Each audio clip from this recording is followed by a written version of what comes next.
Hey everybody, and welcome to From the Depths. I'm Minty, and this is another overview video for my Cruiser Clash tournament. We've got Team Blacksheep here, which is a triple vehicle entry.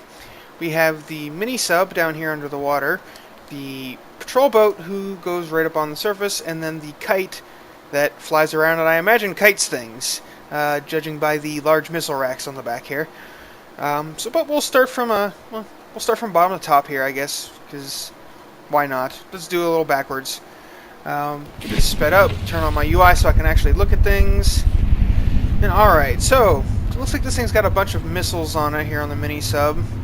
It's got, oh, no propulsion, they're just bombs. I imagine there's some, ejector add-ons. Looks like it launches it straight up at its target, uses the magnets to try and home in on there and do some damage. Got a lot of them, but they're really small. That's to be expected, but it'll be able to fire a lot of them really quick. If it can get underneath its target, it'll do some damage. Also have some more missiles here. These are laser-designated frag missiles. Okay, so very heavy missile construct this one is. Got some rubber on the bottom to, I assume, keep it from taking damage if it sinks. Rudders, propellers, got a lot of propellers. It moves at a pretty decent clip, 22 meters per second. It's not bad for a sub at all. The laser designators. What do we got here on the front? Oh, more missiles, even more missiles, all of the missiles. Oh wait, these are torpedoes. I see. They're kind of small torpedoes. A single frag warhead isn't going to do a whole lot of damage, but I mean, it's something. Torpedoes are pretty. Oh, this is neat. Got a little helm here. I like that door for, well, purely for aesthetics, because frankly, once you go through that door, you can't go anywhere. Got its engine. I don't know what kind of engine this is. Let's take a look. Got some injectors on it. Cylinders. It's pretty compact. I'm wondering how much power it actually puts out. Let's see if I can find the. There it is. Woo! 3,000 power. That's pretty good in that tight space, but what's its fuel efficiency? It's probably not very good. Yeah, 74 power per unit of fuel. Yeah, there's the trade-off. There's the trade-off. Some fuel stored in here. It's really tight in here. Really, really compact. Very space efficient. And a lot of tournament designs you'll see end up being so. They generally have to be just to make things work. But that does come with the downside of rounds like heat rounds being able to do significantly more damage than they would otherwise. For that, let's see here. Let me stop these guys so I can catch up to them. Where is the patrol boat? I'm going to do that next. Here he is. Cute little guy. Got a small little gun on it.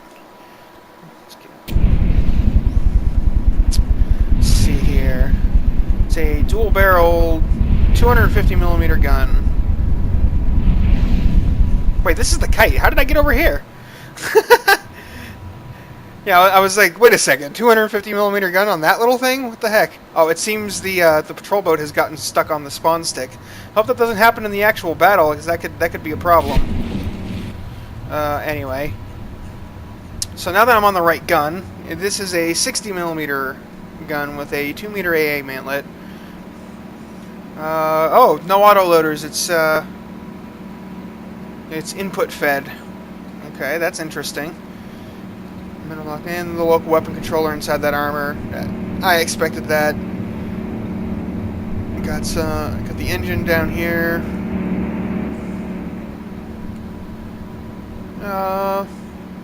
Shield. It's kind of hard to see anything in this guy because it's so small. I wonder what kind of shell it fires. Ah, inertially fused flak.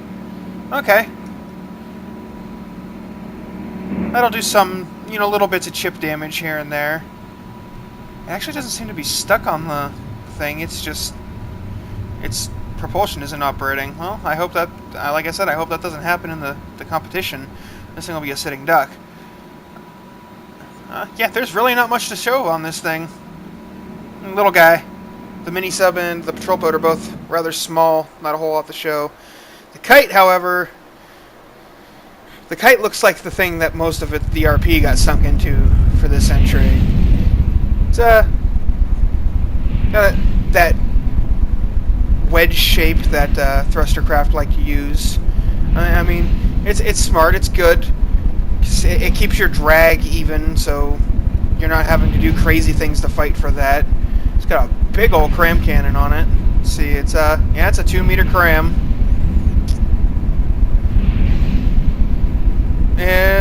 Probably, judging by the kinetic and explosive damage, it's probably a pen depth weapon. Uses the penetration depth fuse. Let's see if I can find the fusing box and confirm that. Might be a little bit difficult because things are quite tight in here. Yeah, this thing is really compact. It's one thing that I struggle with, is making a compact shell around my... I always have extra space.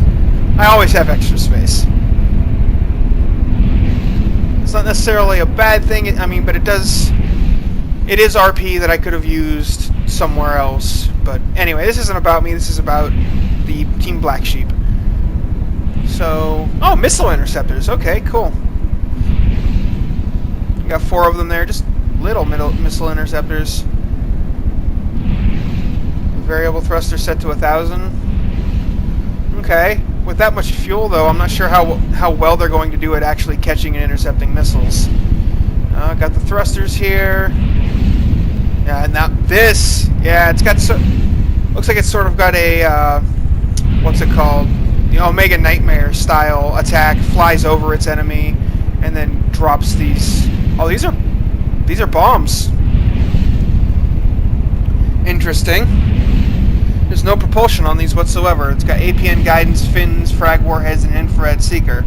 So the seeker points at the target, the APN keeps it pointed there, and then they just fall. Okay.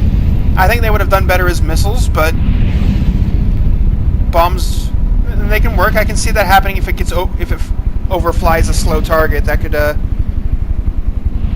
do some things. These are just more missile interceptors.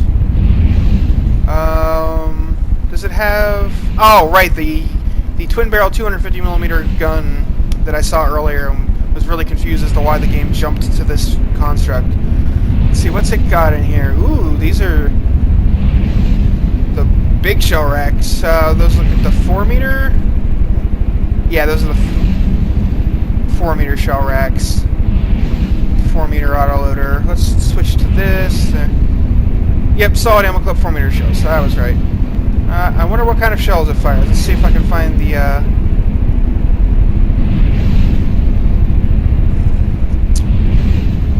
ammo customizer. Probably gonna be a little difficult. What is it doing? Is it just constantly dropping flares? What's going on here? Yeah, it's just constantly launching flares. Okay, interesting.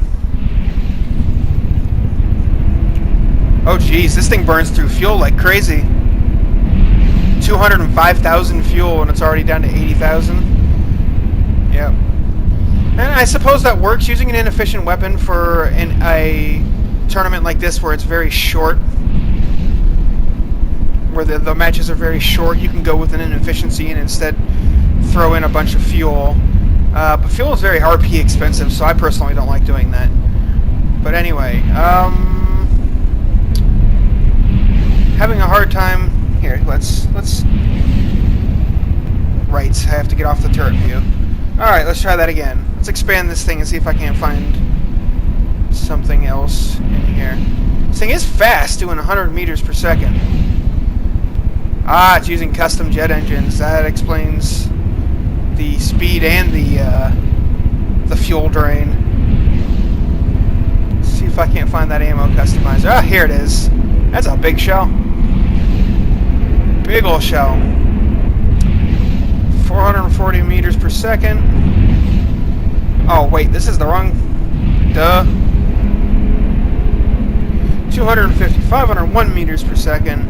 585 explosive. Ooh, they're heat.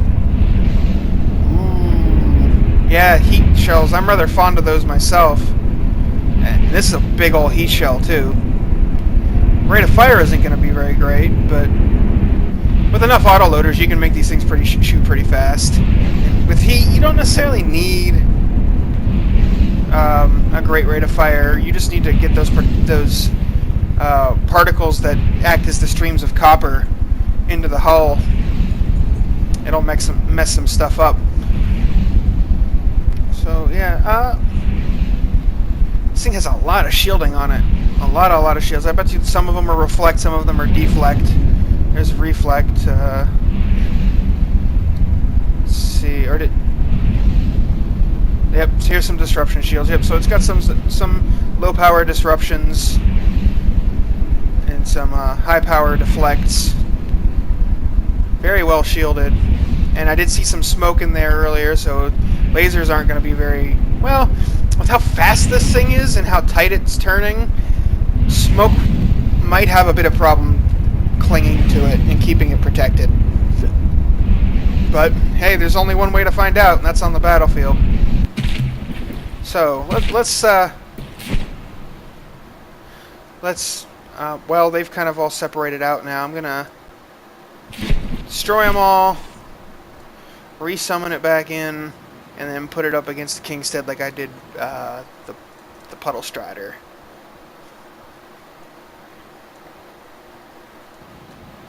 Now, obviously, this is not how things are going to be spawned in for the actual tournament. I'm just doing this as a demonstration of combat capability.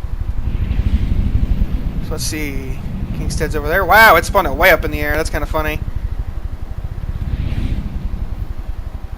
Yes. Okay, so let's see here. Yeah, those cram shells are going to have a hard time hitting the kite. There go those bombs. Yeah, that did some damage. That definitely did some damage. Broke a hole in it. Got those heat shells coming in. Those missiles coming in from the mini sub. Ooh, the mini sub might be getting it's getting hit some. Shields don't seem to be quite as good on the mini sub as they. Yeah, there's some gaps in the shielding there. It's having some trouble. The kite, though, I think might be the Kingstead's kryptonite. Oh, don't bomb your own. Oh, it just bombed its buddy. Oh, that's funny. But it is doing damage. Yeah, the mini sub's done. It can't handle that. The PT boat, if it gets hit.